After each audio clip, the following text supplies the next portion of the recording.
OMG, hi. Hey, everybody here. Hey, Ball, Bran, Ruthvik, VOD watchers, lookers, it's great to see you. Gindako, Plant Hammer, Chaos and Xeno's time. I'm still ready. And Chaos too. I forgot about Chaos in this video. Yeah, it's Chaos time. That's crazy. I'm so ready, Faye. I'm so ready. Yeah, I'm curious. What do people have against the Tau? Like Bricky mentioned it last video, but like Tau players are just annoying. Why is this? Why is this? I bet we'll find out today. Yeah. But I'm with you, orcs. Orcs. They're so wholesome. They leave holes in everything. Yeah. Most wholesome creatures ever. Can't wait for you to see the greater goods. The greater goods. They were supposed to be here. Oh, I see. The good guy faction. So it's like guilt tripping. It's like, oh yeah, we're the good ones. Yeah, we're justice. We're the heroes. You're all so evil. I see. Wholesome and Warhammer, impossible. I guess you're right. I guess you're right. They're the least cursed. Or just as cursed as everybody else. I wonder if the Tau will get like dark lore, like evil lore that's like going on under or behind the scenes to make them less heroic, I guess. I wonder. We'll see. But yeah, I think without further ado, let's dive in. If you'd like to watch the video, check out the link in the description. Check out Bricky's other videos. He has done so much for 40k and so many other fandoms too. Bricky's incredible. Orcs are cool because they're funny, and Tau are cool because of mech suits. Oh, that's right. They like copy things. I'm excited to see her. I'm very excited to see her. What happens? Well, okay, here we are. Bricky's every single Warhammer faction explained, part 2. Let's dive right in. Let's dive right into this. Hey all, this is part 2 in a 2-part series on the Warhammer races. If you haven't seen part 1 yet, we do the Imperium of Man. You can check that out in the description, and I would highly recommend you watch that to get context for this episode. If you already have, go ahead and keep on watching. So after... Yeah, go check out the first part of this, absolutely. I still can't believe it was all humans. Like all humans in one video. And they barely scratched the surface. It's crazy. It'll be an entire episode of nothing but humans. We can now talk about chaos, which involves humans again, but a little bit less. We also got demons and shit. I just felt someone grab my ass. What?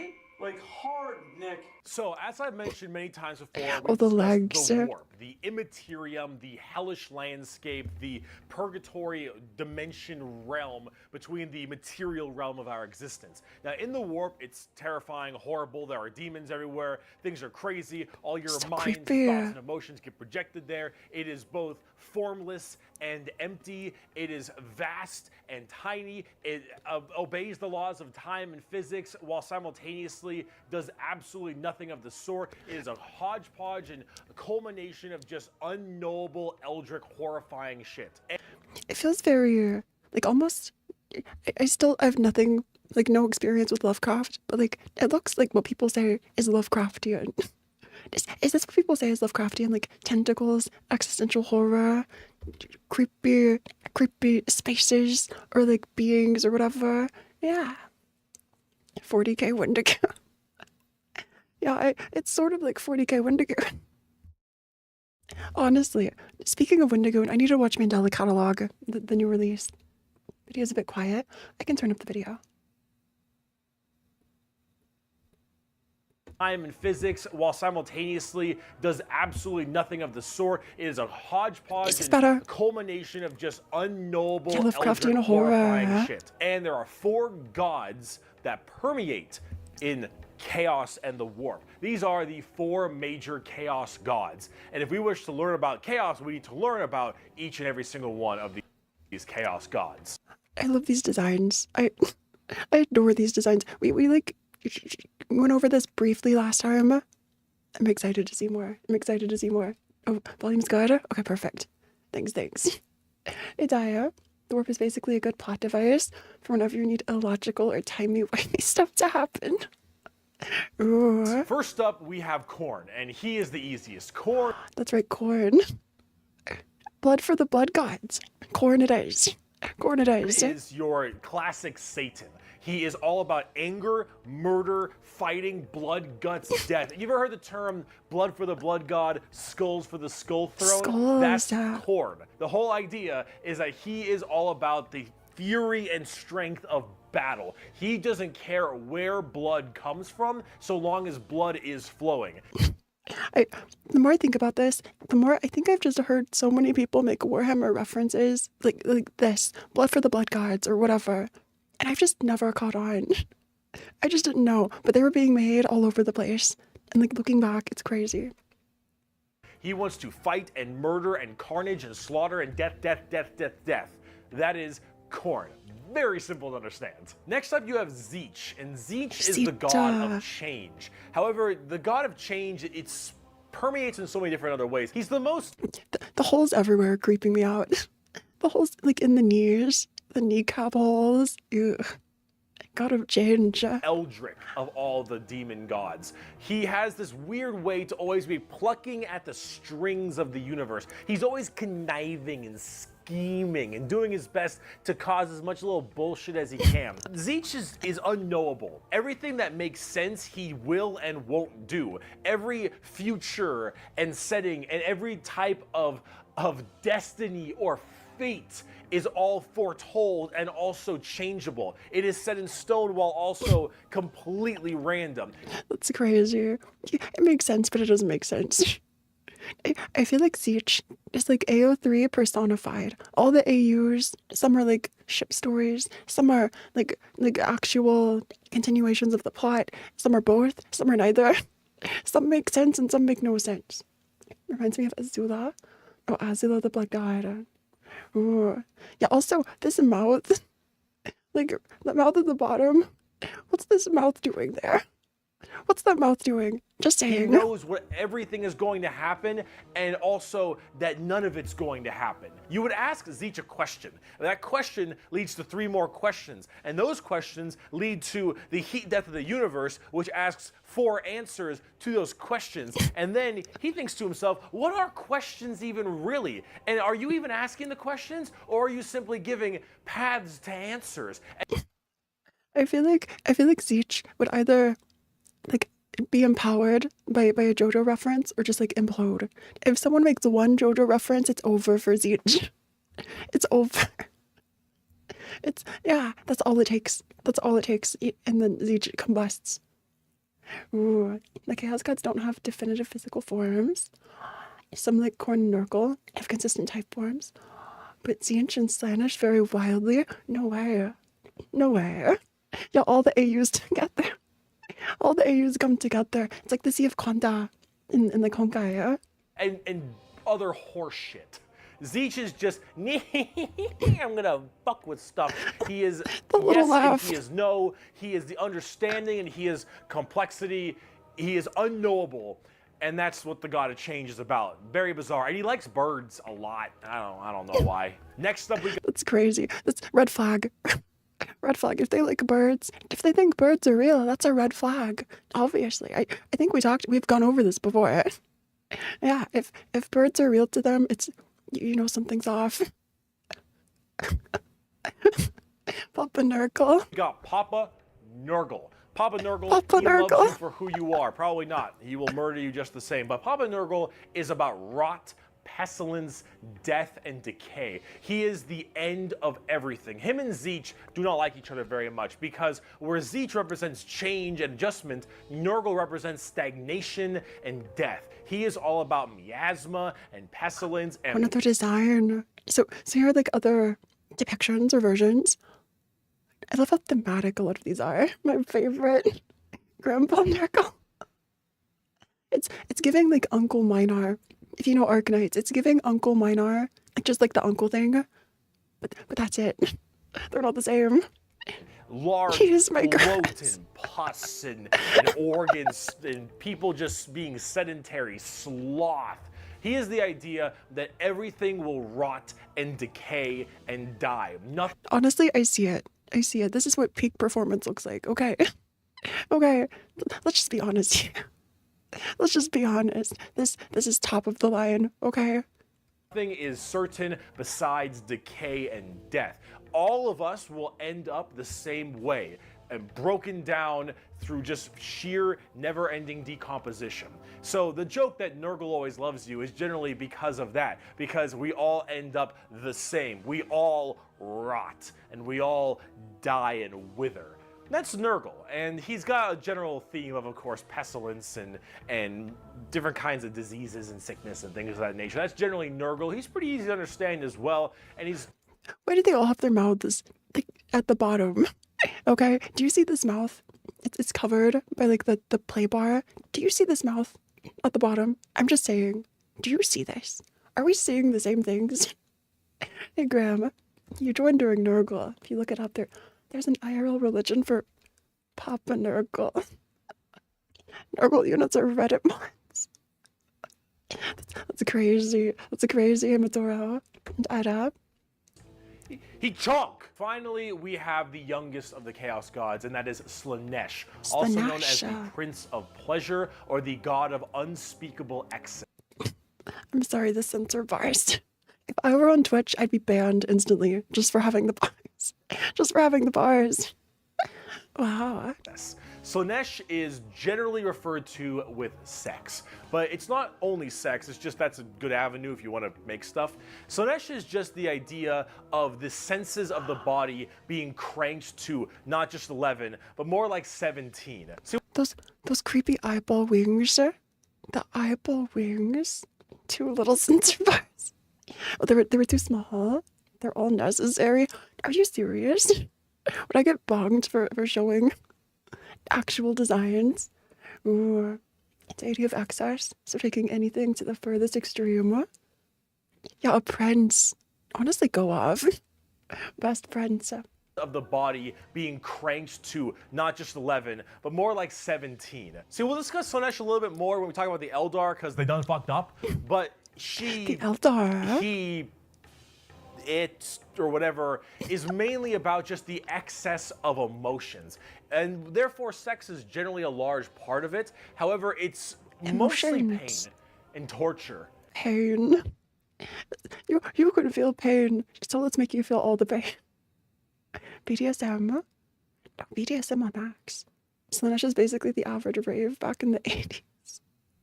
Is this what life was like in the 80s? This picture just sums up everything.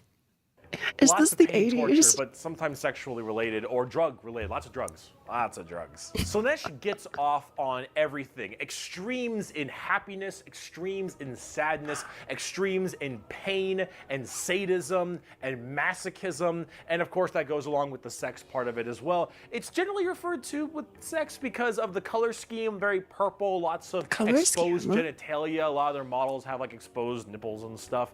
And that is... Or just in the models. Just casually in the models. Wow, Arino, Gray, like AOS, Slaanesh more. Rule 34 without limiter. Really the theme you go for from a physical side, but it really embodies everything. Mainly pain and also the excessive amounts of emotion. So when it comes down to it, you'll find a lot of them have things like spikes or whips or any kind of BDSM style gear because it is unspeakable excess. I'm curious, what went through the minds of the creators? Yeah, what made you come up with this? What made you think of this, creators? Speaking from experience.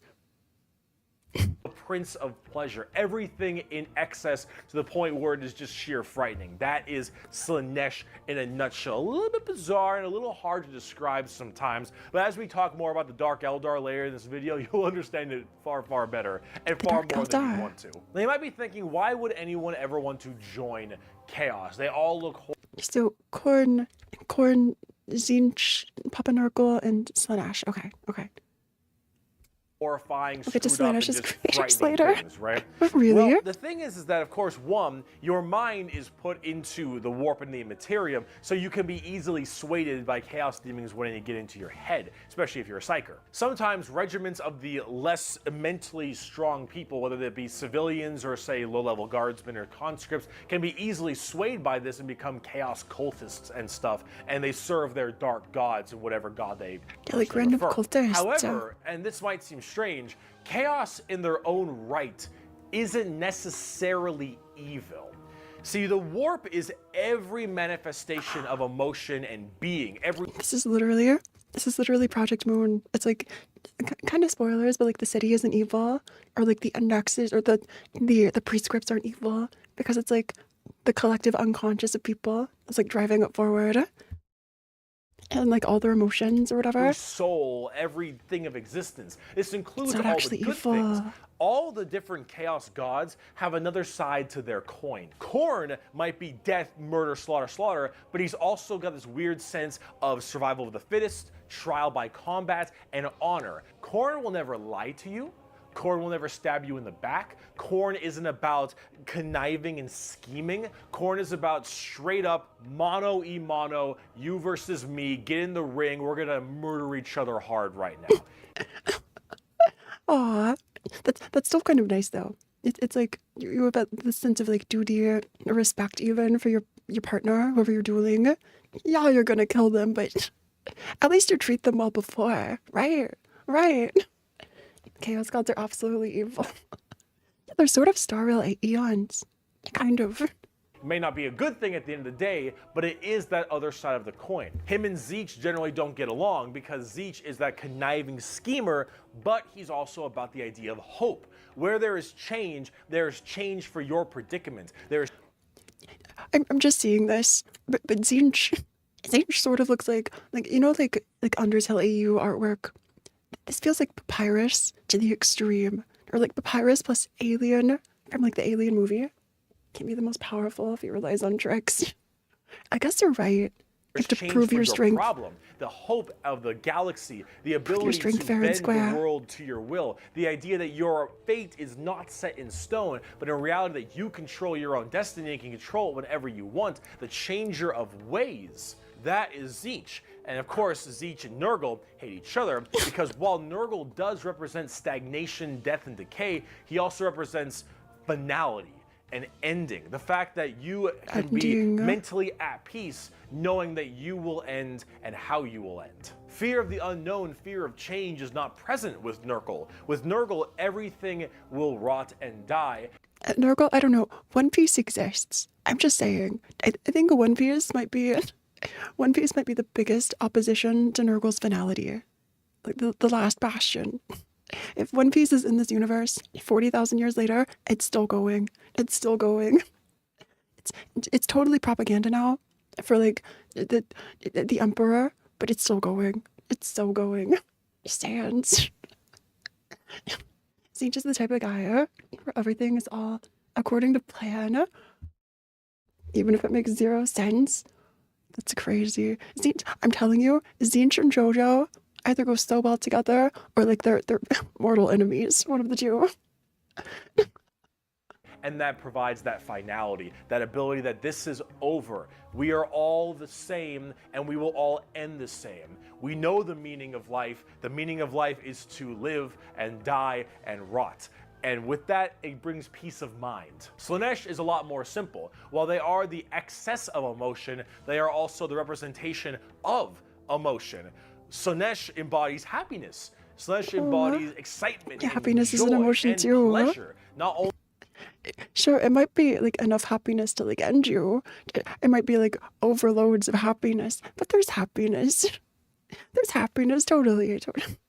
Totally, in yeah. the sense of the physical, you know, bam style of pleasure, but also everything else like food and drink and air on your cheek and sunlight, the feeling, emotion and feeling. All of that is also represented with Slaanesh. So you have to ask, why are they always represented as super evil skulls and spikes on everything and want to murder everybody? I don't really got an answer for you on that one. My assumption is Yeah, that I don't know because either. mentally humans may think worse thoughts even if we don't act on them, and therefore they're projected in the warp more. That one's a little bit weird. I don't know. This is Oh, so like if someone like voices their thoughts, it would be, this is a theory, but like it'd be less likely to go to the warp, and the warp is like suppressed things, or like suppressed or unseen things, maybe. And since people suppress their like evil urges more, or like I guess maybe not in this world, but like people tend to sometimes. Remember only war. There kind of is an answer. He'll cover later. I'm excited. Okay. Interesting. Regardless, the warp is so, it's like, it's spooky, but it's kind of nice. I think it's so fun to like talk about. Yeah. spitballing right now, but I don't know. You need a super bad guy. You already got the Imperium of Man. You need somebody to be a little bit worse than them. So you got demons. Honestly, who So you cares? got- you I are just wanna buy demons. like a bird magician. Look at him. So cool. So combining all this together, Bird magician. It's like a martlet after one summer of training. Paris, I just want to buy like a bird magician. Look at him. So cool. So combining all this together on the tabletop, This is Chaos the Demons are faction, generally huh? very melee based. They run in, go. These minis. So people were saying in the comments of previous videos, like, don't even look at my budget. You don't want to know how much I spent on this. Don't do what I've done. These minis are so well designed. They're so pretty. It's crazy. It's crazy. And I know you don't like have to have minis. I'd love to try like a, what's it called? Trash hammer, or like cheap hammer. Budget hammer. Even if it's just like an online like PvP. I wonder if other VTubers play Warhammer. Yeah, I'll do some research. Oh, Fran Birdman. Yeah. Really hard. You have lots of summoning and conjuring, tons of spells. Generally a little bit frail, but they have special saves to make them a little bit stronger. You've got giant demons and smaller demons. You got horde. Wait, the little one with the helmet. But they have The special little one with the saves to make them a helmet, little bit though. stronger. You've got Poor giant Hammer. demons and Thanks. smaller Poor Hammer. Poor Hammer. demons. You got hordes of little boys and tons of big guys. Demons are as they seem. Demons. Nurgle is slow. Khorne is super scary in melee. Other You've got designs. Zeech, who are far more into psychers and spellcasting, and then Slanesh, who is all melee, really fast. But They're all so pretty. Sassy Nurgle. That's a Nurgling. Nurgling might just be my favorite character. Move over, orcs. It's the Nurgling. squishy, Nurgling. but lots of hordes of tons of melee and pain damage, of course. So overall, the demons are a huge part of 40k and a massive threat to almost every single faction, with the exception of a couple. However, the big part about demons is also transferred into the other 9 Primarchs we didn't talk about, which are the Chaos Space Marines. Yeah, they're Primarchs. Oh, Chaos Space Marines. So these are the ones who, Chaos Astartes, are these the ones who like rebelled? The ones who rebelled are like the leftovers of like the half of the Space Marines that fought the Emperor? That would make sense. Eriskia and Bishop. Aurelia Temperis. Let me write down some of these names. And all Aurelia his boys, all of them in the Primarchs, they have all also become Chaos Boys, and they all have their own special Chaos Legions, specializing in so many different things, just like the Adeptus Astartes, the Angels of Death, Just the like regular join Space Chaos. Chaos Space Marines aren't a whole lot different than the regular Space Marines. They have the same armor, generally the same training and toughness. They just specialize in different kinds of things. And also a lot of the Primarchs have ascended into greater deep. Is it greater deep? They're still alive. A lot of the Primarchs are still kicking. Honestly, if you were on the fence, you were like, you know, I love demons, I love chaos, but Space Marines, but humans. Here's your answer. This is your side. Just come over to the dark side. We have Space Marines. We have Space Marines. Some are Demons? the ones who don't They're demon horse. Primarchs at this point. Gigantic, horrifying man-demon hybrids that are pretty awesome, if I'm going to be honest. They look really cool.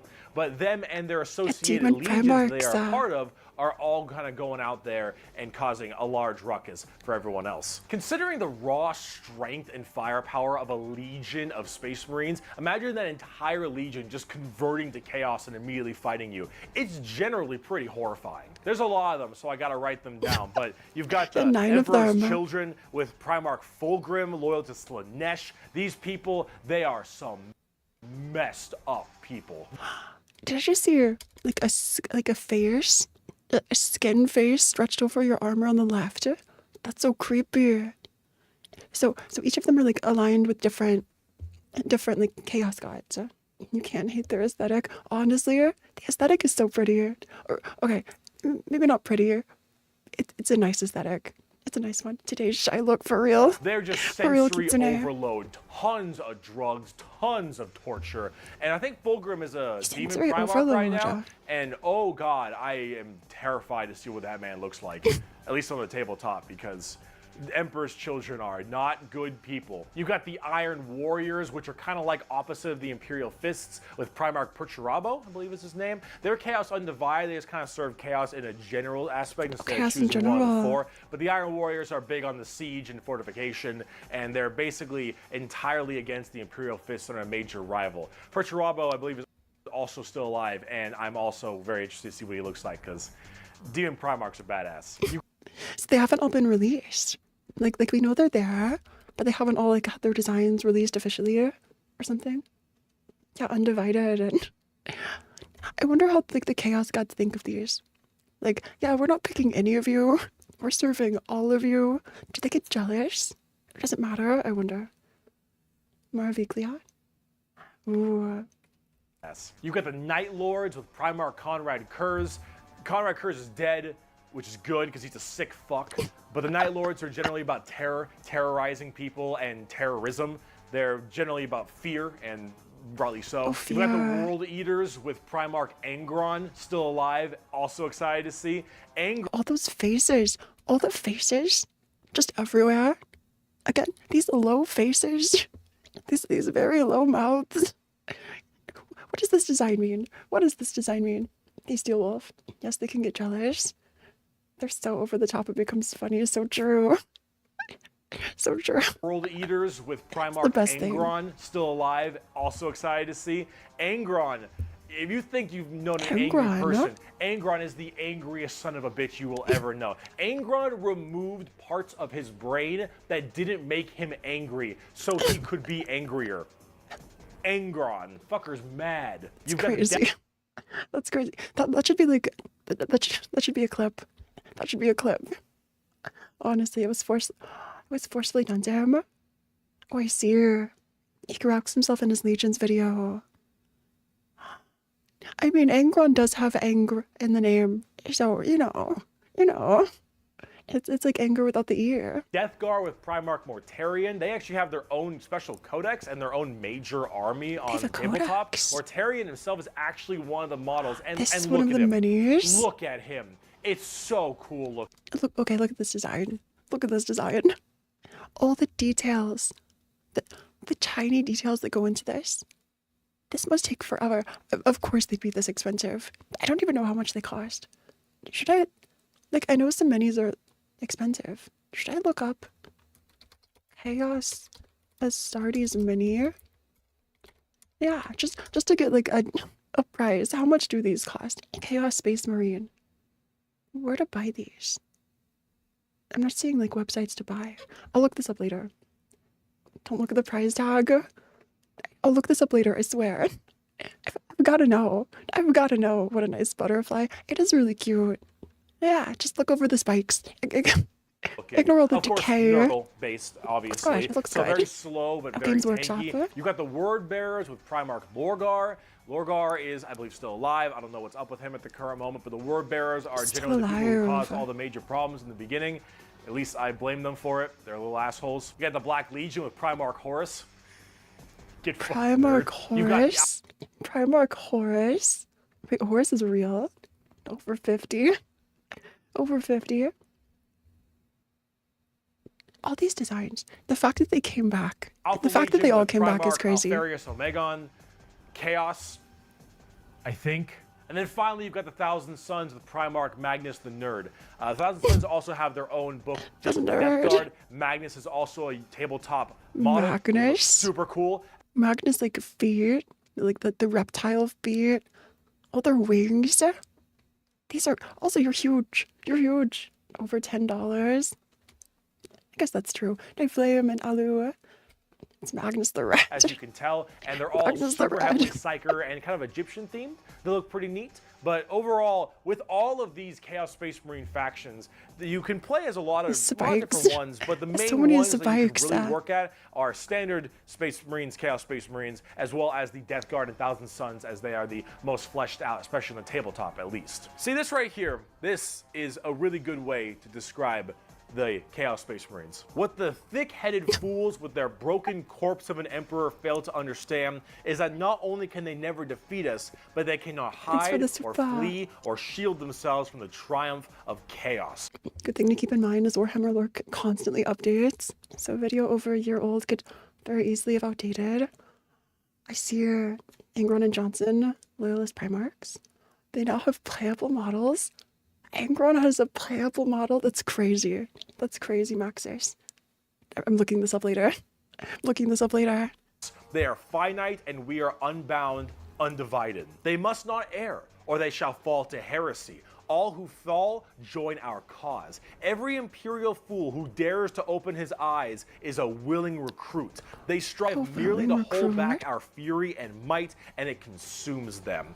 Thus, you can see chaos is inevitable. We lurk not only beyond their grasp and at their gates, we lurk within the darkness of their souls, on the tip of their tongues, in their tortured dreams. We are them, but freed from the shackles of ignorance. We are them, grown strong, evolved. We are them, but so much more. They really just said, you can do whatever you do, but better.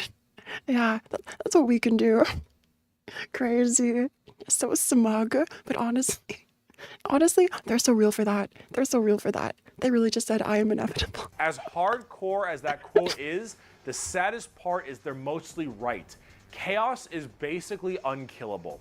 You could probably get rid of Space Marines, a decent amount, the Chaos Space Marines that is, but every soul that dies goes to the warp. Every Chaos soul will end up back in the warp. And depending on how hard you killed them, they will come back at some point. Stronger. Every demon you banish will return at some point. Chaos is unstoppable. The warp is unending. And while maybe there is at some point some way to stop them somehow, the resources to do so, the requirements to do so, are so far beyond the reaches of man and the other races at the current moment that really it's just an unstoppable force that just keeps on coming and is just barely being slowed. Okay, here's my crazy theory. What if the Emperor's plan was to die and like live whatever 1,000 years, 4,000 years as this like pumped energy into skull emperor, and then become another like chaos god. Like just be sure that like he's lived as long as possible. He's had like the maximum amount of like pain or like power or whatever, so he comes back even stronger as chaos. What if that's the emperor's goal and like takes over? Very against religion, so I don't know. Wait, that's a popular theory. That's crazy. Imagine though. Honestly, if that's the Emperor's plan, big brain of you. Humanity creates a 5th chaos god. I could see that happening. Chaos is by far the biggest threat. They are without number, their legions are everywhere, and yeah, they're pretty scary. So, I promise, we're done with humans now. Let's talk about some Xenos. Humans are gone. It's over. So Eldar, which are elves. If the Emperor dies, then demons are gonna have a field day on Terra. Yeah, constantly holding them back. I wonder if the Emperor could like. I wonder how long it would take to like reincarnate in chaos or whatever. Yeah, Xeno time. Finally, Xenos. Finally, Xenos. The Eldar, or also known as the Eldari, which are a super hyper specialized and very technologically advanced race of, well, elf people. They were as well responsible for the creation of Slaanesh, the newest demon god. And if elves can create Slaanesh, then humans could create their own. Interesting. Filthy Xenos. The sinner who knows the sin. How'd they do that? Debauchery on a world-ending scale. See, back in the day, it was just Khorne, Tzeentch, and Nurgle. Just And three. the Eldar are very, very ancient, millions of years. These Eldar, however, have a bit of a sensory problem. You know, every kind of pain or feeling that you have is a little bit amplified compared to the normal. However, with Eldar, as their race advanced so excessively, and they became so self-reliant, and everything became so easy, there was no requirement for food production anymore, there was no shortages, everything was basically done. Everyone was so comfortable, and that comfort breeded this weird sedation, and that sedation breeded the requirement for more and more debauchery. So it like snowballed, and it just kept snowballing. Built for psych warfare. Ooh, yeah, God Emperor equals human God. Honestly, I could see it. Wait until you hear what some Eldar plan to deal with Slaaneshers. The Eldars plan to deal with Slaanesh. Debauchery! Debauchery! Debauchery! When everything you have can be so clip. easily acquired, you will end up down this road of pure debauchery. All of the senses the Eldar had that were so powerful, things like feeling, happiness, sadness, and just evil and good. I love these designs, like how Eldar go from like super regal or like refined to this almost corrupted, or like they let themselves go. This also does feel kind of, it feels like Slaanesh without being Slaanesh, you know? Like they feel All really need to be similar in satisfied themes. and satiated. And the desire to satiate these senses grew more and more with worse and worse debauchery. It started off with things like sex and elf. drugs becoming The so elf much more shears. rampant because these are the first things you generally turn to when requirements for living are so easily accessible. It would get to the point that made Sander Cohen in BioShock look sane. All right, this is Sander the Cohen. kind of debauchery it led to. So I don't know BioShock, but it looks like the idea I'm getting is this is like a painting with like a human corpse or something, which is, it's very Project Moon. Again, cone heads. the freaky race. The freaky race. There's a faction of Eldars that they ride dinosaurs. It was constantly way. satisfying and satiating these sexual and sadistic or masochistic fantasies that only elevated and elevated. And this was species-wide. People started going down Species-wide. darker, more depraved, Joker. and more Joker violent Eldar. paths as time went on. However, some people didn't entirely take to that. Some of the Eldar were looking at this depraved species that they had become and said, no thanks for me, dog, I'm good. And they bailed. These are the Craft World Eldar. They left on these Craft World. giant continent-sized starships called Craft Worlds. They believed in learning the old ways of the Eldar and pushing away from this depravity and debauchery and going back to their main roots. And This feels a little like the, what are they called for the humans and the Imperiums, like the top people, the ones who can like destroy planets, and they're looking for like humanity's old technology. It feels really similar. Like these craft worlds of Eldar, they're looking for like the past of the Eldar. I wonder how it feels. Oh, let's just go try that. The Zhanzhao. so they would segment themselves on these giant craft worlds far in the outer reaches of space. They even had this thing called the Mechanicus? Webway. I Remember think what so. we mentioned about warp travel with the Imperium? Well, the Eldar had something way safer called a Webway. And the Eldar Webway Webway. is actually like a pocket dimension kind of thing. And in that pocket dimension, there were also more horrible, depraved groups and clans that would spend Because their of time in course. there. And if you imagine the debauchery was bad already, these were debauchery X10. So all of this continued, and it bloated until Slaanesh just burst forth. All that emotion, all that mental, thought processes, I suppose, all of this in such a condensed space. Don't forget, this is all being shot, all their souls as well, into the warp. All of this depravity right into the warp. So even from like a pocket dimension or wherever, it still makes its way all the way to the warp. Reaction is priceless. And Indominus. Whenever the Eldar warn about something bad happening, they do it in a vague way so no one understands. When it actually happens, they're mad at you for not listening. That's funny. If the Eldar warned me of something, I'd be so paranoid. I would like do nothing or do everything, just to be sure. And even then, I'd probably miss it. That's kind of funny. That is kind of funny. What happened? Boom! Slaanesh was birthed and killed off 90% of the entire Eldar population. 90%? Trillions had their souls ripped from their bodies and their actual fleshy bodies devoured by Slaanesh demons. The entirety of the Eldar race was eaten alive and their souls consumed to the Prince of Pleasure. I wonder if like these gods are created as like balances. Like if the Eldar are too strong, then a new god appears, or if the humans are too strong, maybe a human god appears. All of them got Or maybe it's just a fucked up. manifestation. It was so of everything. bad that it I have no literally idea. ripped a warp hole into the fabric of the materium called the Eye of Terror. That's The Eye of literally this Terror? like quasi horrifying gateway portal from the materium and the immaterium right next to Cadia. Right next to Canada. To Canada. Yeah. Canada broke before the guard did. Canada broke first.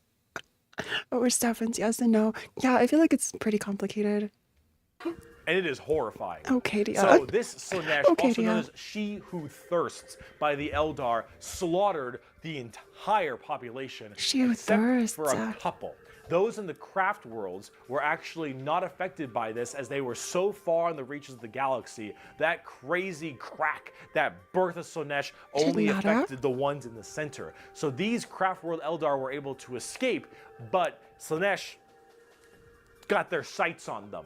Every time an Eldar will die, their soul doesn't just pass into the warp naturally. It goes straight to Slaanesh, craft world or not. What about those Straight people to in the Slaanesh. webway? Well, imagine that giant birth happening, but they were only able to just barely get a grasp onto you. Also, this webway, it sort of feels like chaos. Like if chaos is its own dimension, this almost feels like an artificial chaos. Glass cannon. Glass cannon for real. The craft world Eldar have soul stones that catch their souls before they go to the warp, saving them from Slaanesh. They store these souls in infinity circuits. That's so clever. That's so big brain. So Honestly, this is not just surprised. barely able to hold on. These people are the Dark Eldar, or also known as the Drukhari. The Eldar population Drukhari. right now is so massively small. It is minuscule Massively compared to small. any of the other most Massively of the other small. populations in the universe. The Eldar are consistently having issues trying to get their population up because as their souls are constantly being hungered by from Slaanesh, they realize their entire species is doomed. And they understand it very well. Isn't that kind of ironic? Like it's the god of like debauchery, but like that's like the way to make more Eldar is like making more Eldar, but like the way to do it is like their downfall or whatever. But that's what they need to do to like survive. Big small, yeah, big small. The webway is a psychic dimension. Since the Psychic time of dimension. the fall, our race has been haunted by what we, in our reckless pursuit of hedonistic indulgence, Xars. gave birth to. Xars. Though our dreams once overturned worlds and Maybe it's quenched not ironic suns, then. It's we are different. now but fitful shadows clinging to the edge of existence. All the stars in the sky cannot blot out the hateful glare of the red moon's eye. Red the birthing moon. place of the great enemy pulses with all the malice of a demon that is dreaming, casting its shadow over all we have ever done and all we ever shall. Every twisted strand of fate and casting of the runes leads me to this time, to this place, and it is clear that the final battle awaits me at the ancient Crone Worlds. A Worlds. conflict the likes of which has not been seen since the Monkai warred amongst themselves and their corpse of a seer fell to his traitorous son. The Monkai. Are the Monkai? Is that like their word for humans, or it's something else? Did you try RF4? I did, Ruthvik. It's in a new video. When Primarch is lost within the webway, having fun. There's just a one Primarch in the webway.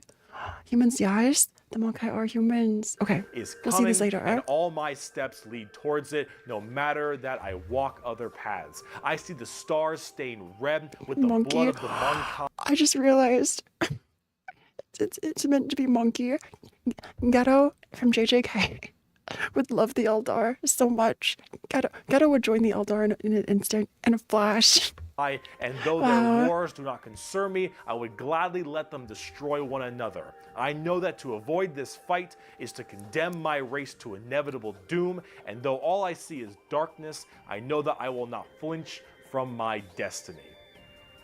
And now let's talk about cute plastic models. Bro, I'm straight up not Cute having a good time. models. The first Craft-World playable race Eldar. we have for the Eldar are the Craft World Eldar and living in those Craft World starships I mentioned earlier. And each of them have their own kind of Craft World, almost like a Space Marine Legion. Each Craft World is in itself its own special kind of group. So there are several different sort of legions of Eldar. This is crazy. I thought for a sec, and it still sort of feels like humans are the most fleshed out to play as, but still, there are so many options.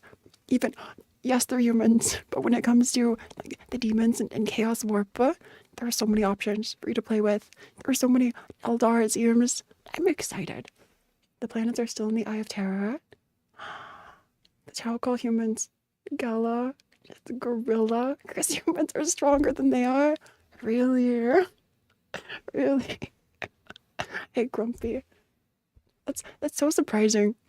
I almost missed it. And the I almost Eldar missed that. themselves are very fast and rely a lot on trickery. They are squishy, a bit weak, but they're very in tune as psychers. Tons of psychers across the entire Eldar population. So this looks a lot like those. What are they called? The demon, the warp Astartes, or like Egyptian inspired. I don't remember which legion. That's what this picture makes me think of. And their weaponry and abilities are fast and extremely hard-hitting, but of course rather fragile. Understanding an Eldar's brain is an exercise in futility. They are all over the place in confusion and trickery on a whole galactic scale. They fight weird, they think weirder, and Eldar in their own right really rely on this to keep their species alive. They need to think about deception and the strangeness of what they do if they truly want to not be immediately murdered and slaughtered wholesale thanks to their entirely small population. However, I must say that it seems like their population is getting slightly better. These craft worlds hold millions upon millions of people. And as these continually, reproduce and have their craft worlds expand, losing a few people in battle, while hurts a lot, they aren't really losing what's extremely precious to them. It's not like every single death means the death of their species. It seems like they're kind of on the upturn a little bit. They're still a doomed race being sucked into Slaanesh every time someone dies, but they are definitely doing a little bit better than they were before. I mean, we take these. We take these. Drukhari Eldars are... I see. Eldar are fast, cunning, and they don't make up for in tankiness, they make up for in extremely advanced weaponry. They also call humans Monkai, which is something I mentioned earlier. Monkai, or monkey. That is a derogatory slur for humans in the Warhammer world. Why is it called Monkai? Well, it's because you can't, in your game, call people monkeys. That's the only reason. On the tabletop, exactly what I said. Not very tanky, generally pretty squishy, hit like trucks, and move at Mach 5. I love their colors. The colors are very... It feels like a sports team, like an Olympic team. It's like the Eldar, they care so much about like looking in sync with each other for whatever reason. I feel like every army seems to. But like part of the fun is, why did they pick these colors? Why are they so colorful? I love them so much. 5. Fast, hit hard, die fast. Exactly how it sounds. They've been good for a very long time too. We bring only death and leave only carry on. It is a message even a human can understand. Eldar. A message even a human can understand. Let's talk about the Dark Eldar. On today's episode of How Fucked Up Is Fucked Up. That's fucked up. Also, thumbnail. Swedish elves, the horror. So those people I Swedish mentioned elves. in the webway, in the super deranged cults and the depraved people of the Eldar, in the webway, they didn't quite get a hold onto them. Slaanesh like has them, but it has them on like by the pinky finger. By the And pinky. they're slowly being consumed by Slaanesh, but they found out they can stave her off by doing Slaanesh things. The Dark Eldar are by far the worst, most horrifying, disgusting, depraved, and brutal race in all of Warhammer 40k. These are I love these. I love these aesthetics. I know they're creepy. I know it's horrifying. The aesthetics are really nice, though. Not a fan of the yellow. That's fair, Steel. entirely a group of people whose full purpose to save their species from extinction, to go into planets, raid them, and take as many slaves as they possibly can to torture them for 1, 5, 10, 20, a million 20? years, because A that million torture years? will keep them from dying. They look very BDSM style too. They definitely have have a lot to more spiky bits and stay they have a lot alive? more of that kind of leathery black look to them. But let's say you are an upstanding imperial citizen Example. living life on a regular planet. You get invaded by the Necrons. The Necrons will shoot you The with Necrons. So the Necrons are like the possessed robots that we still haven't heard a ton about. I feel like I know the least about Necrons. I feel like we've talked more about Tyranids than Necrons at this point. The elves will turn you into a living hut. It sort of feels like something Project Moon-ish.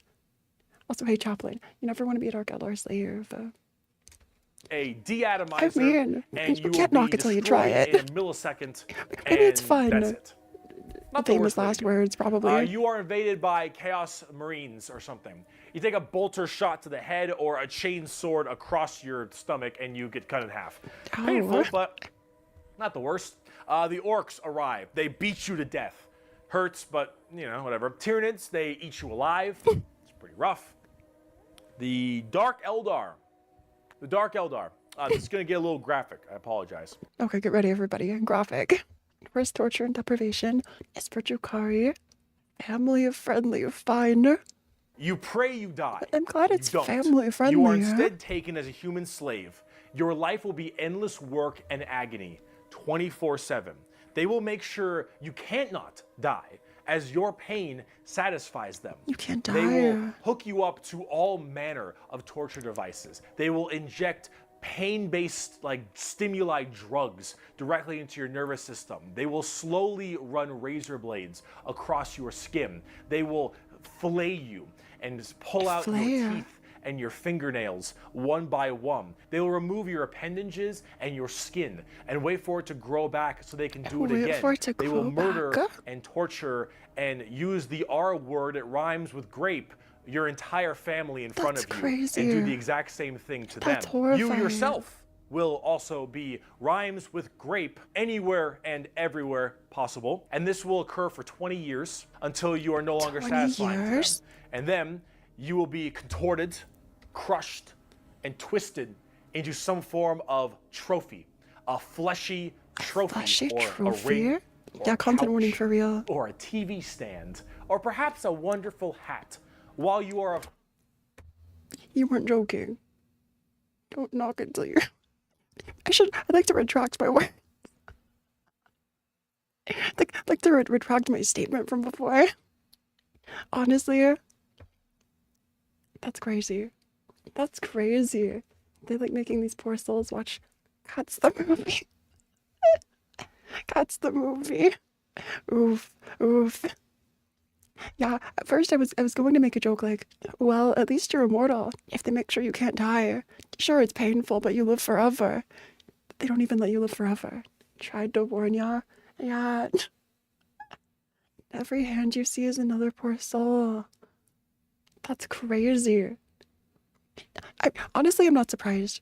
It's 40k at this point. If this were my first exposure, I feel like it'd be a lot more like shocked or whatever. I'm not surprised. of course, I'm not still surprised. alive and breathing, and you will become a moaning, fleshy trophy for eternity. And that is what happens when you are taken by the Dark Eldar. They are the most depraved, most horrifying race in all of 40k. They look the part, and they do it so they all don't die. They are literally forced to do this, because if they don't, Slaaneish's grip will get harder, and they will have their souls pulled away. So long as It sort of feels like Papa Nurgle, come save us. Papa Nurgle, come save us. Take over. The limbs are people. And they do crazy stuff with surgery. Flesh crafting. Ew. as they keep doing this, so Did the that's just prisoners' like, limbs grow you're back doing too? good, man. You're doing solid. You keep that shit up, you elf-eared bastards. That's the Dark Eldar. That's the Drukhari. Best legs. Best legs, by the way. They are horrible. On the tabletop, they're actually kind of like Eldar, but more extreme. They are even squishier than the Eldar, but they hit generally even harder. Fast attacks, skirmishers, really quick, speedy, like get around them, do a lot of damage, get away kind of stuff. They look very spiky. Like very, they look painful. Honestly. Maybe it'd be a good thing. Like obviously, Drukhari do terrible things. Maybe it'd be a good thing to be on their side in a game. In fiction, in a game. If you're like playing with them on your team, everyone runs away from you. You're fine. You'll win every time. Maybe. They're great biomancers. Ooh. That's the most of the Dark Eldar. Would I Look play up as the definition of Drukhari? Grim Dark in a Maybe dictionary. not, You'll find a but- picture of the Dark Eldar and Sev from Republic Commando. A quote Sev. from Mr. Vecht. We are the Vecht. lords of despair, masters of terror. Dread and agony are our meat and wine, and they are plentiful indeed. That's nice. Reassuring. Yeah. Dark Eldar. Let's talk about the Harlequins. The Harlequins. Someone in chat was saying they love Harlequins. Best elves are the clowns. Bring in the clowns. Are these the clowns? Drukhari constantly backstab each other to reach higher positions. Clowns. What's the matter, Andy? Clowns. Don't you wanna have some fun? The Harlequins are a bizarre race of Eldar. They're demonic clown performers. They're like a weird mix of Sander Cohen from BioShock and Jin from League of Legends, but in a more clown Jin. theme. They're artists of death Hello, and clowns. perfecters of their craft. They do not belong to craft worlds or any of the weird Drukhari people. They guard something called the Black Library, which is this giant tome of never-ending knowledge deep in the heart of the troops. Eldar Webway, and also guarded by their god named Kegorok, I believe is how you pronounce his. Kagurok. They have a god too, but not a warp god. Just a sort of like the emperors, like humans. God, I say with air quotes. Kagurok is like theirs. Name. He is the laughing god, but it's The the laughing Eldar's god. laughing god, and these are the Harlequins, the Harlequin clowns. These are Eldar The clowns. hee. Okay, The so tee-hee imagine the things that an Eldar, The lol these god. depraved individuals, would find funny, and this is the god of that. It's a horror clown. These are gods of horror for us normal people. For them, they're like, oh, it's so funny. They're all dying horribly. Honk, honk. They're This is sort of like the Warhammer players. Warhammer players laughing at how crazy the game goes. Other races have gods too. Ooh, I see. Eldar had a whole pantheon of sort of warp gods, but most were eaten by Slaanesh. And Nurgle keeps one of them in his garden. You know, Nurgle's so real for that. Just keep one very around for bizarre funsies. and difficult to describe. They've escaped the ruinous powers of Slaanesh somehow, but their main thing is guarding that Black Library. And the Harlequins just, Black Library. they're demon clown performers. They're barely any models on the tabletop. They're good in melee. They're demon clowns. I do love their designs. Like that, I feel like playing cards and clowns are used really closely together. I'm not sure why. Like magic tricks maybe, but like hearts and spades and diamonds, like those suits. I think suits and like cards. Yeah, I feel like they're used really commonly together. All the different like reds and blues. They're so colorful, but it doesn't seem like too chaotic. Look up the Harlequins' case. They have some insane weapons. The Harlequins' case. Let me look this up to the side. Harlequins kiss. Quins. Let me just peek at this. Oh, they're like arm weapons. I wonder if I'll talk about this later. Harlequins kiss. I'll read about this off stream. That's so interesting. Sleight of hand rep. I'm not sure. Oh, sleight I of got hand. quotes. It is Like too cheating in a easy for an game. Eldar to embrace the obscene virtues of chaos, for Slaanesh is nothing more than a manifestation of the Eldar mind in its most wild and unconstrained form. Human morality is meaningless to the Eldar, and to the dark side of the Eldar mind, all life is to be expended at a whim. Cruelty and generosity are but the impulse of a moment. Beauty and sensuality are virtues that can be expressed in bloodshed just as easily as in song. It's so syndicate coded. It's so like the ring, like pointillism. Painting those models is pain. Oof. To an unfettered Yeah. Eldar mind, there is neither sanity nor madness, but merely a wave of perfect existence fulfilled by its own savage momentum. They're very strange. That's Harlequins, crazy. Drukhari, Eldar, they are an anomaly that make humans seem completely easy to understand in comparison. We're so simple. Just serve Emperor. Serve Emperor. Win. Shoot gun. Serve Emperor. I feel like that's basically what the humans are in heresy. The kiss is a fountain type that makes people explode when it hits them. The Harlequins go around to craft worlds and Dark Eldar to put on shows about Eldar myth. Really? So the Harlequins are like friends with everybody. They go put on shows, unless they're shows or like invasions or something. Weird. They range from so rekindling weird. their civilization to horrifying murder and also clowns. They're all over the place, but honestly, they clowns. represent quite well and are rather interesting, especially with the whole Slaanesh murdering everyone bit. So, yeah, Eldar. Now, How crazy. bugs. Tyranids time. Following me, Ma. Tyranids time. Following me. The bugs. The Tyranids. Now, you want to talk something a lot more fun, a little more simple than all this crazy Eldar Yeah, just- shenanigans? Let's talk the Tyranids. Just no thoughts, head empty. Eat things. Eat things. They're It's bug bugs. time. They look like Zerg. Hell yeah, they look like Zerg. You want to know why they look like Zerg? Because they were actually supposed to be what Zerg were. Apparently StarCraft was What supposed to be a Zerg were? 40k game in the beginning, hence why they look so much like Eldar, Zerg, and the Imperium of Man. Like, kind of space marine-y, those Marines, huh? They look a I've never tried StarCraft. They were meant to be together.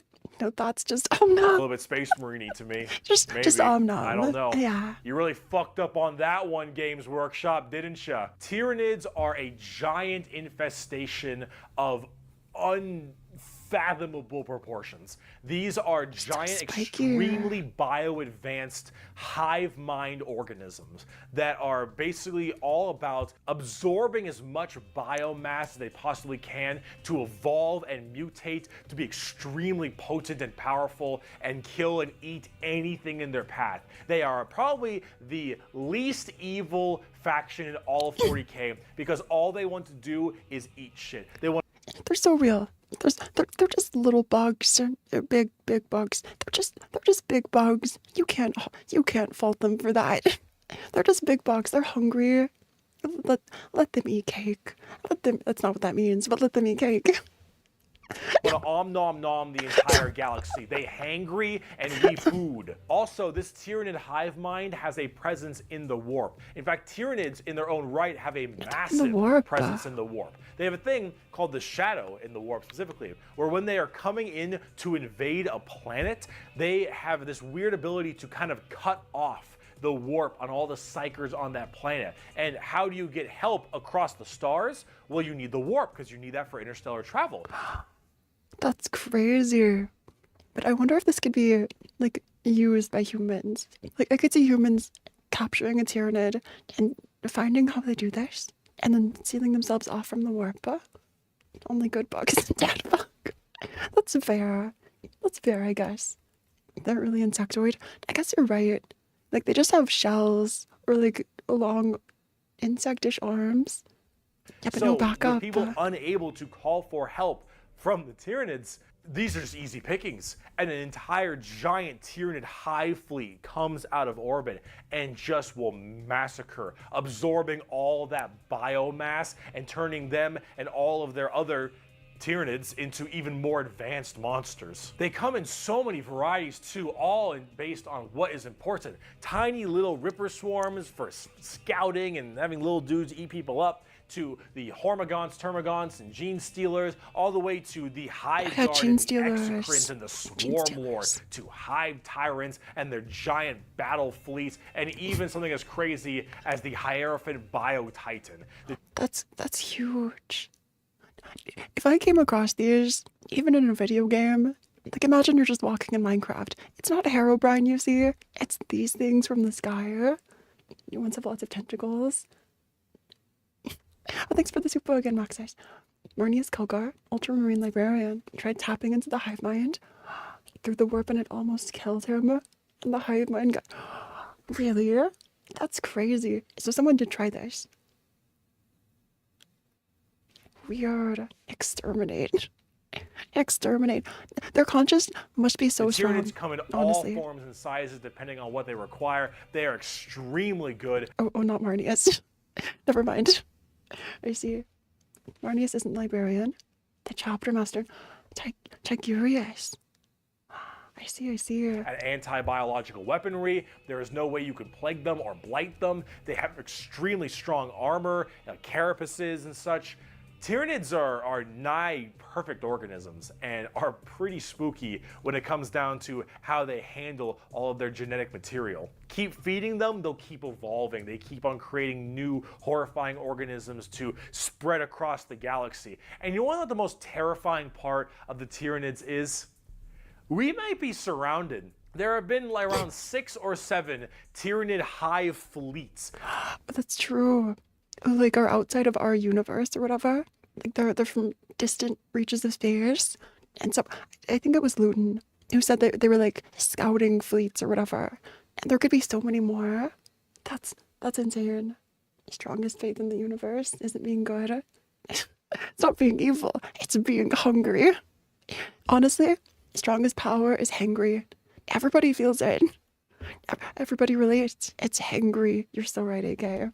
Behemoths, outside the Kronos, galaxy, all yeah. these different kinds of hive fleets, and they've all arrived in the galaxy from different points. Different sections of the Milky Way galaxy have Not the had different same. Tyranids come through.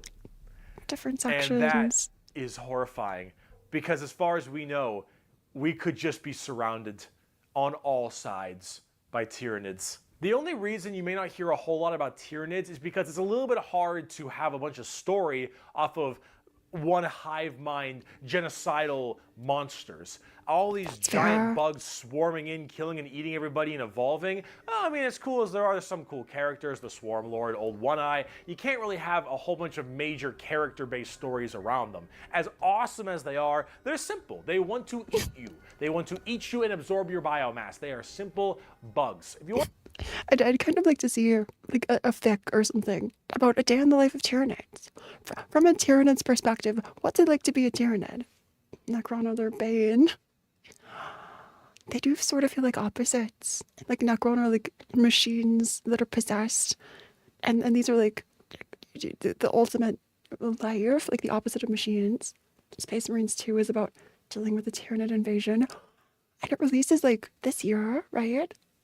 They usually came from the Galactic East. Then one came up from below the galaxy. And one's coming from the Galactic West. That's insane. Space locusts for real. something a little more complex, talk gene stealer cults. I can have all the pot I want, I get around faster than walking, and wherever I need a seat, I can just sit on my balls. Gene stealer cults What? are a special brand of These audio clips are so random. Just out of nowhere. Okay. Tyranid that can slowly infect themselves into different kinds of society. And by infecting them, they can rise up to where they all pray and believe in these regular humans, pray and believe into their Tyranid hive mind gods. And these brood lords and infected. I think they're called patriarchs all can turn an entire world all based into gene stealers. So yeah, you're infected with like Tyranid cult mind, and then the whole world follows.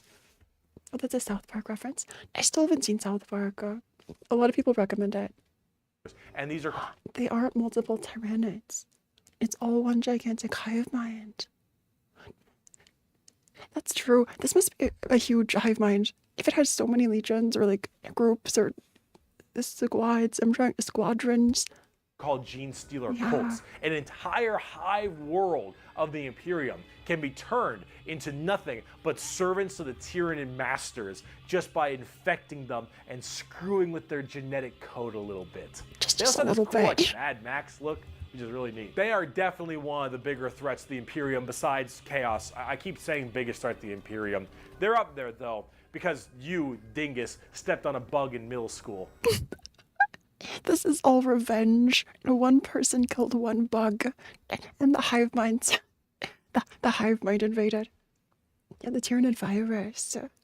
Gene stealers cut through armor with ease. Asshole. There is a cancer eating at the Imperium. With each decade, it advances deeper, leaving drained, dead worlds in its wake. This horror, this abomination, has thought and purpose that functions on an unimaginable galactic scale. And all we can do is to try to stop the swarms of bioengineer monsters it unleashes upon us by instinct. We have given the horror a name to salvage our fears. We call it the Tyranid race. But if it is aware of us, it must know us as nothing but prey. Nothing but prayer. Thanks for the super.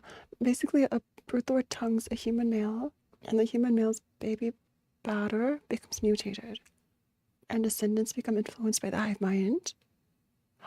So they're all like, so they get infected, and then any like descendants or anything, like change to hive mind positive, or like controlled, or yeah, weird. Also, it's something really creepy is that when the only like dialogue about these creatures comes from the outside, like other people describing them, there's something really scary about that. Like it's like the sense of the unknown.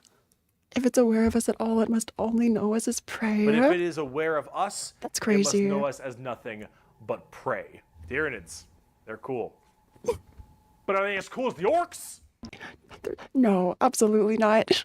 It's orcs time. It's orcs time. It's gone red. That means I'm super fast. Orcs, orcs, orcs, orcs, orcs, orcs, orcs, orcs, orcs, orcs, orcs, orcs.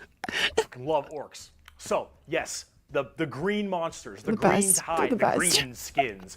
These orcs, they are in fact a race in 40k.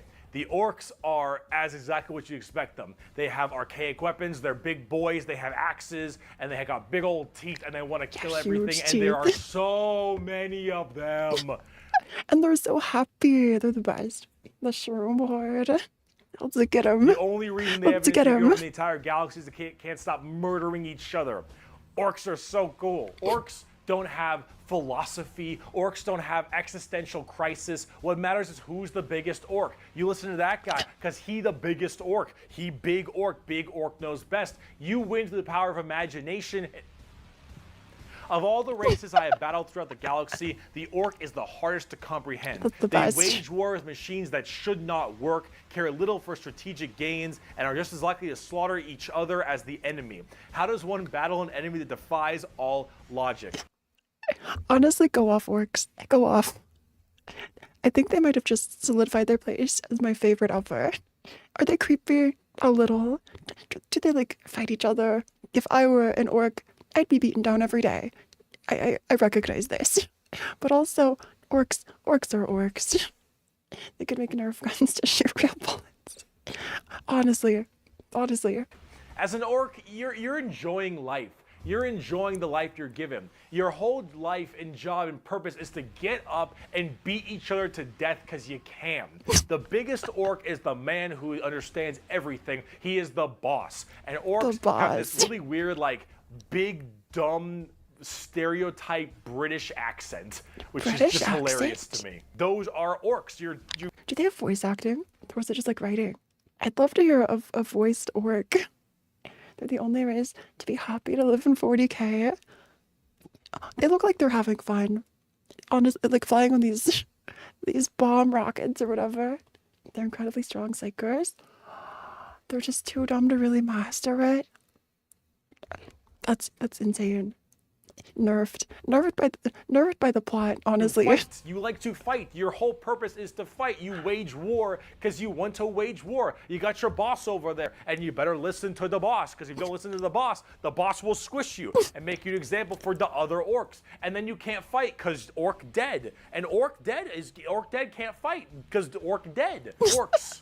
They scrap Orcs. together machines The out of parts shepherd. that don't make any sense, and because they believe, they have the mental imagination that that machine will run, it'll run. If that machine's out of gas, you're driving that machine with your fellow orcs, and the biggest orc is behind the wheel, and you run out of gas, some orc behind you is like, oh, Zog, we're out of gas. And the big orc is like, no, we're not. I filled the fucking gas tank up earlier. And all the other orcs are like, oh yeah, you did do that. And then you turn the fucking mech back on, and it works again. It just works. I don't know if incredibly strong is accurate, but they do have psychic powers. So these are their psychic powers. Like just accepting something to be true is so hard. So hard that it just works. Get the stampa. 2 gods of orc approved. I love these. I love these people. Orc books are always funny. Watch Here We Go later. I'll write down Does Here We it have Go gas? to check out later. Probably not, but it works. The power of imagination. They paint things red because it makes them think they goes faster. They paint things purple because it's the sneakiest color. You want to know why? Sneakiest You ever color. seen a purple orc? So the purple orcs are invisible. They're invisible because it just works. It just works. Didn't fucking think so. Orcs are also like ancient as hell. They're back in the Eldari time frame. But back then they were called Quarks, and they were much larger and Quarks? scarier and far more intelligent. Quarks. Now they're just orcs, and they're big, dumb, and they smack things. But they're pretty spooky. They're not very well armored, but they hit really hard. And it's called the Green Tide because there are so many orcs. There are I'm just waiting for like the pictures to cut to orcs on a table. The orc minis. I'm excited. They must be the most expensive if you have to buy so many. They used to be much stronger and scarier. On par with Space Marine Primarchs. Several million years of degeneracy from not having something to fight against turned them into what they are now. That's insane. I wonder if several million years of fighting will turn them into like what they were. about as many orcs as there are Tyranids. Maybe more.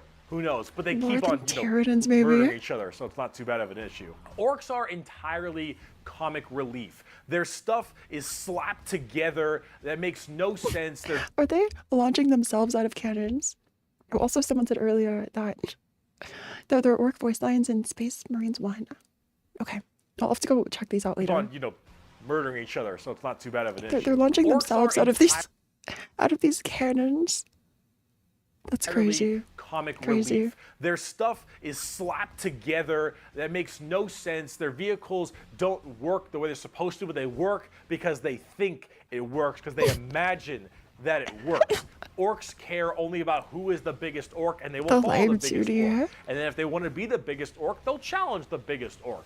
And then when they go and they issue a wah is just A wah. war in orc. They murder everybody and everything in this giant tide of green There's orcs. a tiny who are just orc with like a big nose. excited to be hitting something. They don't care that they're hitting Eldar or the Imperium or Tau or anyone in between. They're just so they get to beat shit up. That's orcs. And on the tabletop, they are The tabletop too. There are so many. There are so many. The ones flying out of the cannon are Gretchen. Oh, Gretchen are the smallest ones. They're kind of cute. The tiny orcs. The constant fighting is why they aren't the huge crocs anymore. That's why. Wow, good sir. The orc's hair are also alive. The orc's hair is alive.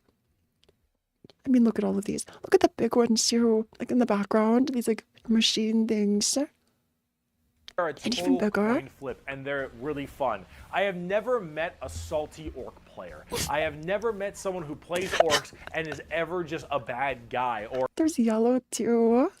that guy. Orc players have this kind Yellow. of fun to them because when you play them, Their little helmets too. Okay, their little outfits, like the helmets and the armor. The fact that they're so chaotic, but they still like can match their colors, is funny to me. It's hilarious.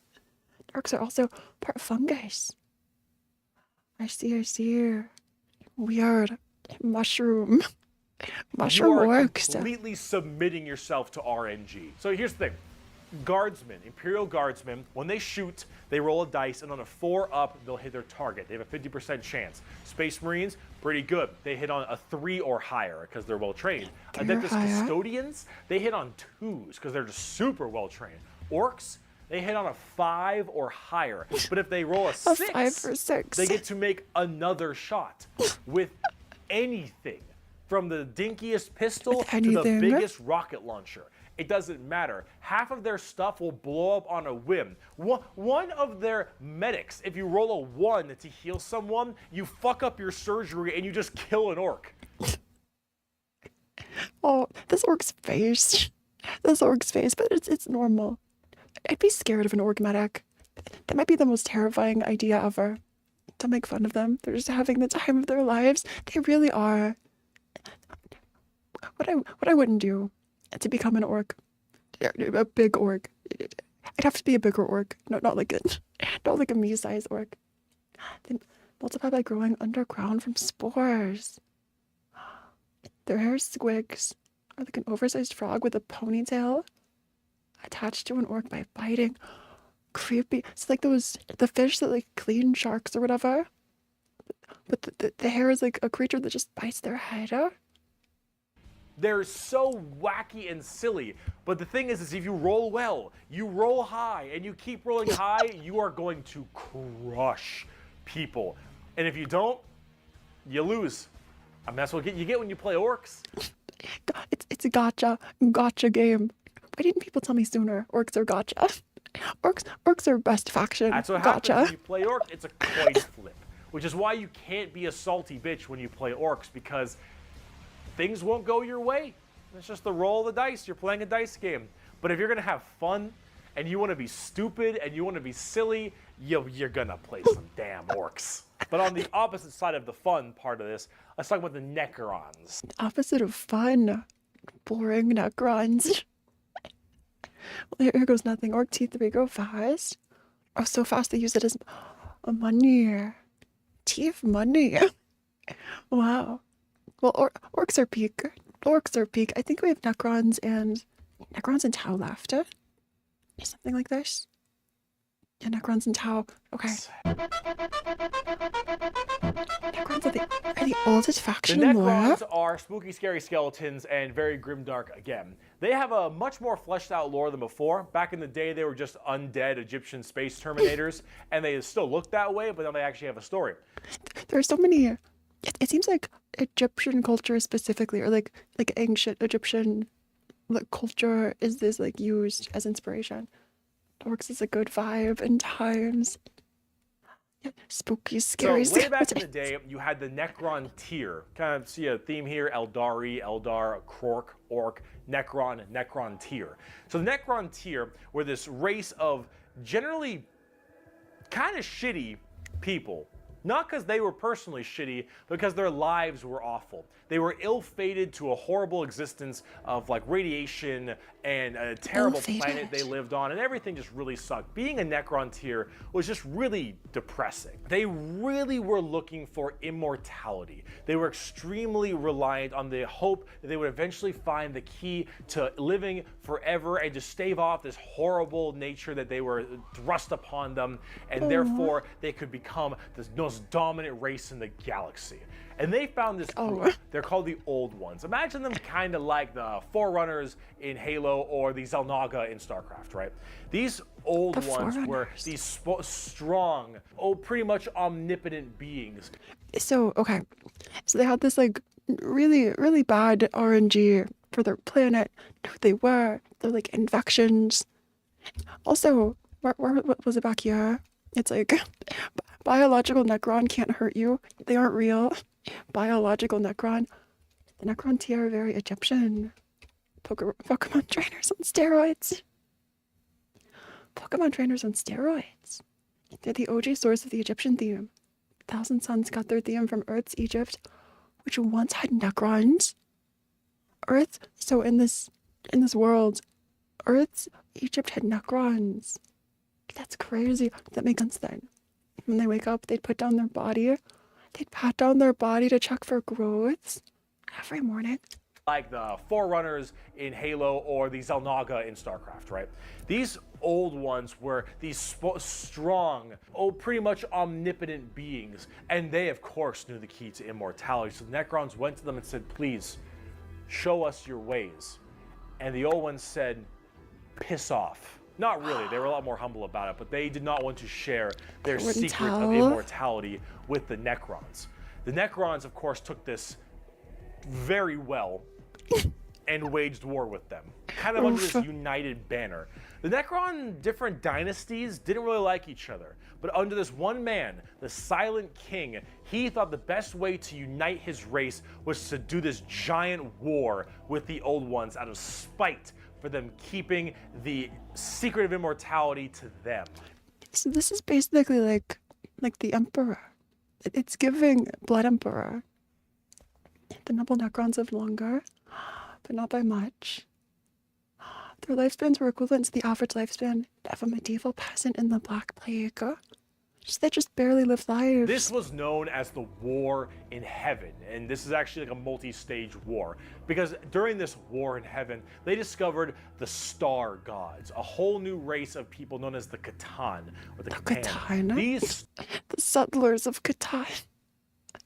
Of Catan. Star Gods were also very much like Old Ones, almost omnipotent beings, and they too had the key to immortality. And so the Necrons went to them and said, hey, can you help us fight off the Old Ones? Can you help us kill these Old Ones, you, the Catan? And the Catan said yes. Satan. You were like Satan. Satan. In fact, we can help provide you with the immortality you so desperately seek. So the Silent King of the Necrons decided to make a pact with the Catan to allow them to accept this generous gift of immortality upon them. But this, of course, had been a horrendous trap, and the Necrons were dragged in chains to this biotransference where their flesh was stripped from them, replaced with nothing but a metal hollow shell, as their souls were ripped from their body and fed to the Catan. And the Catan fattened up. They got chonk on the... They got chonk. I mean, this is sort of immortality. It wasn't really a liar. Was it really a liar? They're still a liar, sort of. The first Catan they talked to had the name of something the Deceiver. Totally trustworthy. I mean, if your name is the Deceiver, what if it's like ironic? You know, like someone's username. Like today it could be some Catan the Deceiver. And like, yeah, I trust this person. The souls because of the Necrons. that's just a username. As this was their plan all along, they consumed the flesh and souls of the Necron tier and turned them all into unwilling robotic slaves just to serve their will. And then with their newfounded Necron army, they pointed their guns at the Old Ones, and the Catan continued their domination of the stars and their genocide, complete and full genocide of these Old Ones. Also, like, the pyramids, are those pyramids in the background? And like the hands popping up out of the ground? So creepy. Known as messengers because of misinterpretation. Initially, the Deceiver was called the Messenger, but after the betrayal, renamed I see her. I see her. So these are like, it's the Old Ones and like Satan. They aren't. So it's like every faction has their like deities, right? They're just not chaos gods. Like the elves, the Eldar had their like own one creepy like face god survived. Yeah. The Old Ones did their best to stave it off. They even created other races, Space the frogs, Eldari and the Orcs, to try to fight off the horrifying Necron army and the Catan above. The Old Ones made the Eldar and the Orcs them, but there was absolutely no possible chance The for them. orcs have And the two old gods. ones were absolutely extinguished across the galaxy. Their entire race completely removed. Full on 100% genocide. However, That's during all this, crazy. the Catan, so just infatuated with their victory, started fighting each other for fun, for sport, and for small differences, doesn't matter. The Catan, with these overpowered people, they're gonna eventually hit each other at some point. And as they began just menially fighting each other, the Eldari and the orcs actually started pushing on the Catan's borders a little bit, giving them a little bit of a run for their money. And as this continued, this is when the Silent King, who retained his consciousness, decided to leap into action and start a full-scale revolt against their Catan masters. The Silent King stayed through. That's crazy. Faith reflects in the warp, and of the believers sort of manifest their deities into existence. And okay, so of course the orcs, of course the orcs would have their own. If they're like the masters of belief, at the protagonist moment, of course the orcs would have their own. And this revolt was bloody, as the entire Necron army was surged off to destroy these star gods. They were able to, just after suffering horrendous losses, No cutscene. were able to turn the tide of the war.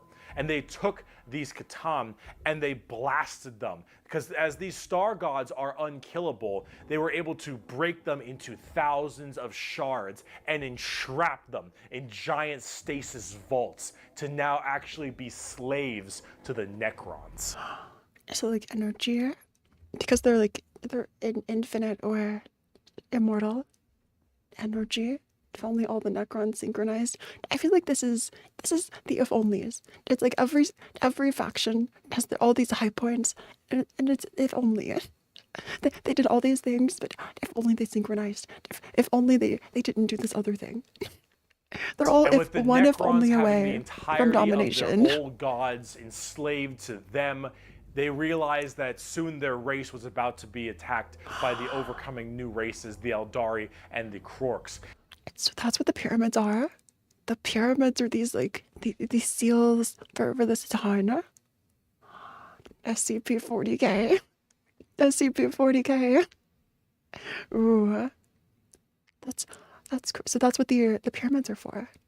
And so what they did Weird. is they retreated into giant stasis tombs in order to preserve their energy and their strength for when one day they would be reawakened and they would be able to rule the galaxy that was rightfully theirs. And then some dingus Adeptus Mechanicus guy diddled with a green console, and now the Necrons are back and they see all these primitive races on their lawns and they think, get the fuck off of it. The Necrons are back, That's funny.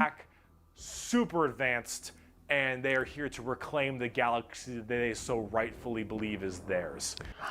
Just because of one Mechanicus. One Mechanicus. If regular Necrons are Pokemon, tries and plays World. Really? At the Honda Civic. Now, at tabletop, they're a lot like that. Tons of undead Egyptian skeleton robots that when they die, they just get right back up because they keep on reanimating. Hard right to back kill, up. tons of crazy stuff. You can use the Catan themselves as units to fight with. And like a moving pyramid. All the details. That's literally the same thing that was in the cutscene. Get off my line. Ooh, grumpy Gramps are awakened. Absolutely. Absolutely. It's pretty cool. The Necrons are one of the three major events in 40k. The Horus Heresy, the Fall of the Eldar, and the Awakening of the Necrons are all pretty substantial events. And the Necrons themselves are pretty dang cool as well. Here's a good quote from a wonderful Dawn of War game. Lucky creatures, as long last you have found the tranquility of death. I was like you once, clinging to life and blind to the truth. When I uncovered the truth, I too shuddered and paled with fear. Deep in these catacombs, I was remade. Here, my brethren slumbered for eons while the living grew like weed. My Lord knew this day would come. He had plans for us all. We would purge this world once more. So come, poor victims of life. We will grant you tranquility in these crypts. Kronos will be a tomb world once more. Necrons are also pretty smug. That's crazy. So, Mr. Steal Your Girl. So, like, their lord is the Silent King, who's still around, apparently. Necrons are hard to put down permanently. I wonder if, like, how that would even work. If you play against an immortal team, how do you beat them? Tyranids avoid tomb worlds. Tyranids avoid tomb worlds. Interesting. Interesting. Ooh. Trazen the Infinite, especially a little dickhead. Oh, But speaking of Trazen the dickheads, Infinite. Last race. Let's talk the Tau. The Tau. The exact formation of the Tau Empire is not entirely understood. However, a long time ago, many thousands of years ago, in the Also the skirt. I stand corrected. Best legs for Bricky. It fits so perfectly. Best legs ever. Power Nexus is where warps almost have no existence. Well, here we go. This might be pain. But 40k world, that Tau- is. Some Imperial Tau- navigation guys. vessels were going around their different areas, Protagonists. and they saw a primitive race, blue people, smacking each other with sticks and stones. They thought, nah, dumb Xenos race, who gives a shit, and they bailed. Then this giant warp storm occurred right in that major area, unable to be breached. Then, once that warp storm 6,000 years later subsided, 6,000 hello, years? those little sticks. Well, they decided to actually have no war of any kind and all just unite together under one flag of the Tau Empire. And now they have gigantic starships and Gundam robots and lasers and railguns and mechs, and they are here to ruin your day for the greater good. And mechs and railguns and robots and arms and blades. The greater good cult. So aliens aren't necessarily the Tau, since they're a conglomerate of multiple Xenos factions. They're humans too, known as Gavasa. That's right, because the Tau are like, everyone unites together for the greater good. And yes, it's a cult. On like a moral level, I kind of like them. I kind of like this group. That is generally the Tau Empire. They seem They have heroic. this kind of feeling of this homogenous group.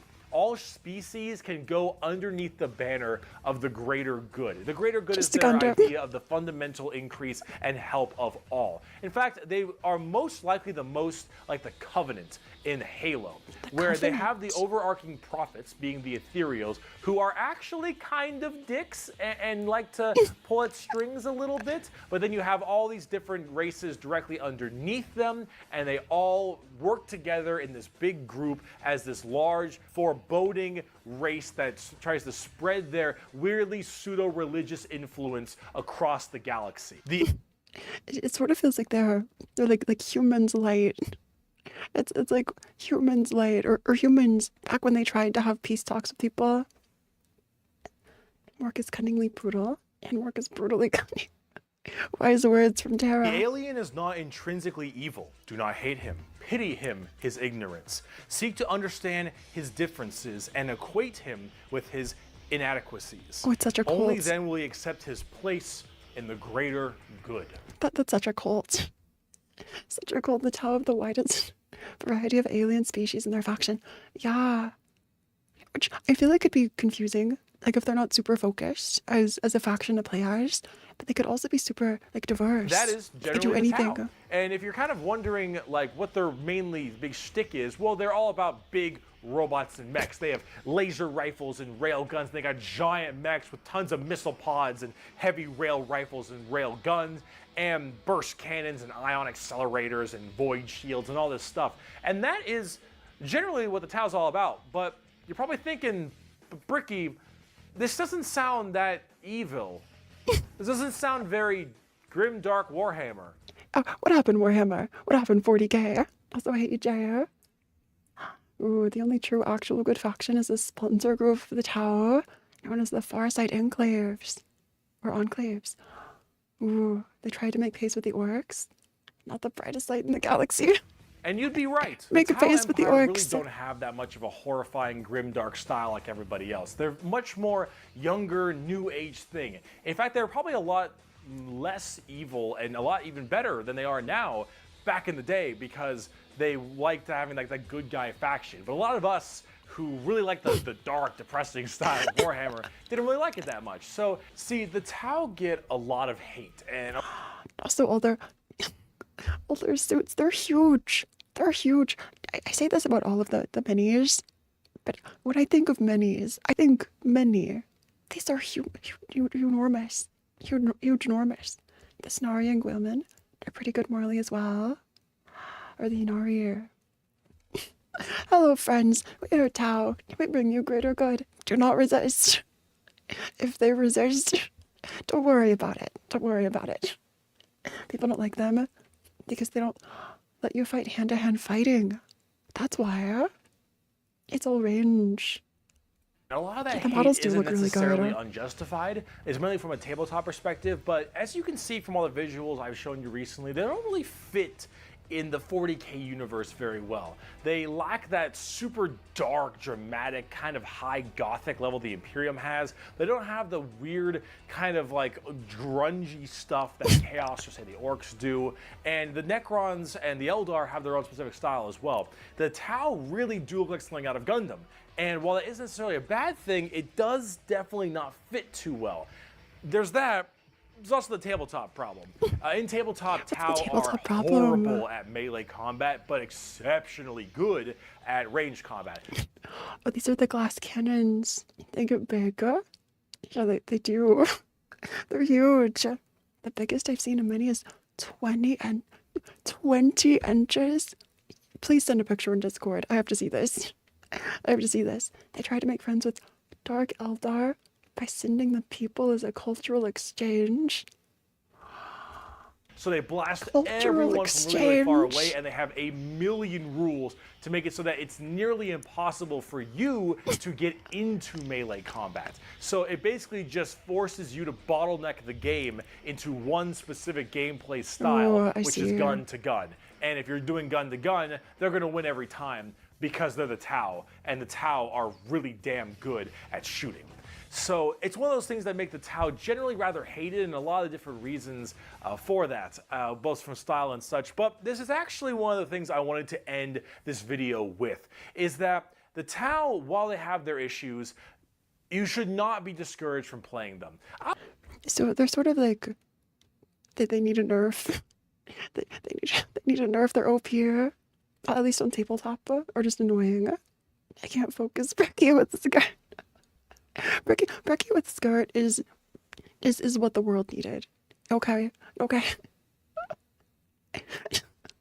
But if you can just slap the Tau one time, I'll make plenty of Tau weeaboo jokes. Of course I will, but it's all generally in good fun. Anyone who legitimately doesn't want you to play a faction is an idiot, and you shouldn't be giving them the time of day. You pick what you think is cool and what you like. In Warhammer, especially now, factions get better and they get worse. They grow and then they fall. You should only be playing what you think is cool. You like the look, you like the models. If you're talking tabletop, that is what you should be going for every time, is what you think is badass, because things change all the time. But the universe of Warhammer has so much going for it. Every faction has something interesting. Every character has a story. Honestly, for real, like every faction so far, it doesn't feel like there are any that are like side thoughts or afterthoughts. Even the Tyranids, they feel so ominous, and like there's so much more to them that we don't know yet. And I could see people making house rules to get around the Tau thing. If the Tau are poorly balanced, I bet there's like, are there house rules out there for like Tau? Wait till final quote from Briggy. Ooh, I'm excited. And there's a million stories to be told. The universe is vast and exciting, and while it is dark, depressing, and horrible, that is the damn charm. And out of everything I've told you in these two videos, if anything you could take away is the reason why so many of us are so into this series and why we like it so much. Because with so much variety, such an expansive universe, and so much that can be done, you can find yourself having a pretty great time. Thank you so much for watching this video. I hope. Please check out more of Bricky's videos. This video is linked in the description of the stream. Check out the channel. It's incredible. Honestly, this man carries Warhammer. carries Warhammer on his back. It's Hope it crazy. has been informative to you. If you'd like to see more of me, Bricky, we have twitch.tv/Bricky Bricky for my streams. streams. You have my I have to merchandise go watch Bricky site, in streams. which I was wearing all of my need to go merch watch a but Bricky underneath this stream. because I had to wear this so it wasn't black or white for the green screen, which is a little unfortunate, but it's fine. If you'd like to see merch, it is in the description. Also, if you'd like to support me on my Patreon page, at patreon.com/Bricky for more videos like this, then that would That's also crazy. be wonderful. So Twitch, merch, Patreon, anything if you want to support, that would be fantastic. I'd appreciate it. If not, I'm just stoked you got all the way to the end of the video, and that is enough for me. So we're going to be having some more content like this out in the future. Thank you so much for sticking around this long and being with me through this pretty rough time. That's, I think, all I got. Also, before I go, let me leave you with my favorite Warhammer quote. Okay, favorite quote. He who scoffs at the power of the lasgun has never ran through a field of 1,000 of them. Bye-bye. That's great. That's great. They're flashlights. Let's be real though. Bricky's currently being dragged through Beach Shoujo by Mathar. Wait, really? No way. That's actually crazy. Bricky knows VTubers. Bricky knows VTubers. That's wild. When you have time, I recommend you look into the Creek Civil War. Let me write these down because in the future I do want to get into the fan animations. I know there's like the Astartes animation. Creek Civil War. Yeah. Death Core of Creek Origins by Yanavik. Bricky single-handedly got Peace Shoujo no Warhammer. And Bricky is real for this. Bricky is real for this. I think we can all agree. After that, you're done with the Bricky initiation, and you're free to watch whatever. Honestly, that's perfect for me. It's perfect for me. If you'd like to recommend specific videos, feel free to leave them in the comments too. I'll scroll back through chat. I already have I have a little list, but yeah, feel free to share. Templin Institute, absolutely. Yeah, so many. Okay. Thank you so much for coming with me on this journey, this initiation. We have so far to go, so much to learn, and so much chaos. So much Unga Boonga to Unga Boonga. So yeah, maybe we'll do like a game or something in the future. That could be great. Necron got Trays and cameo. That's crazy. Crazy. Well, thanks for stopping by. Let me double check something. But yeah, absolutely. I think we can raid over here. Perfect.